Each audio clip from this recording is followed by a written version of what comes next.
Greetings to all of my family, friends, and fellow church members. It is a magnificent day here in the beautiful North Okanagan. Just having a wonderful day today.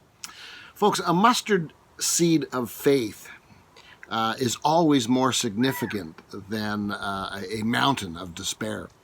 One of our spring rituals here in our home in Hawksbill Place is to hang up spring bird feeders for all our feathered friends who are migrating from parts south and wherever they come from. And this year the results have been absolutely spectacular. Maybe folks remember a movie from years ago, Kevin Costner, Field of Dreams, and the famous line, "You build it, they will come." Well, that's what we do every spring. And again, this year, it's just the results are just beautiful. We have 2 or 3 or 4 pairs of bluebirds, goldfinches, tanagers, and then the hummers, our favorite fine feathered friends, the hummers. By the way, for years now, the hummingbirds have been nesting in our English chestnut tree behind our house. But last fall, I had to cut it down. It was just getting way too big. And then this spring, the little hummingbird showed up, and Lori and my daughters were sitting in our family room the other day, and they noticed the hummingbirds were just, one of the hummingbirds was just hovering there at the patio door, looking in, like hovering and hovering, as if to say, "Hey, you guys, what's going on? We have traveled thousands of miles. We've come back, and our bird nesting tree is gone. And not only that, you haven't even hung up the bird feeder for us. I'm starving."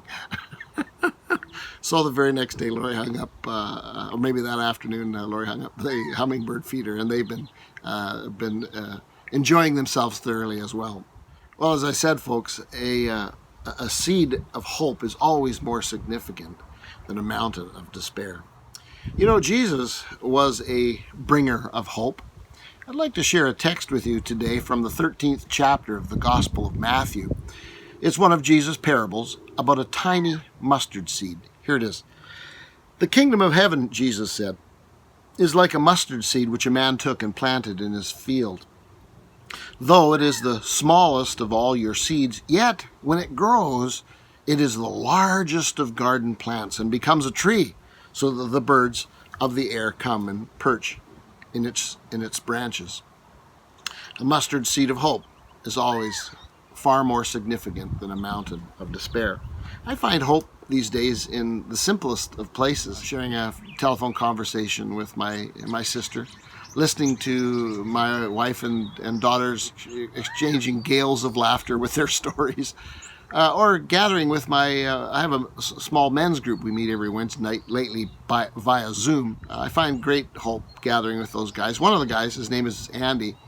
Andy has a buoyant faith and hope. And when he shares his faith, his hope, it buoys up my faith and my hope as well.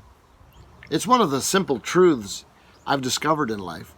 Some, it seems, are hell-bent on sowing seeds of despair and doubt and dissension. But others have discovered the profound transformative power of hope. Hope is powerful, my friends. It has the potential to change lives, to change our world, if only we'll share it. Even if it's just a mustard seed of hope. It's a kingdom principle. So spread hope, my friends. Spread hope on your Facebook page, tweet it, Instagram it, hang hope up in a tree in your backyard, and then watch what happens. A mustard seed of hope is always more significant than a mountain of despair. Well, God bless you, my friends. Stay safe, stay at peace, and stay in God's warm embrace.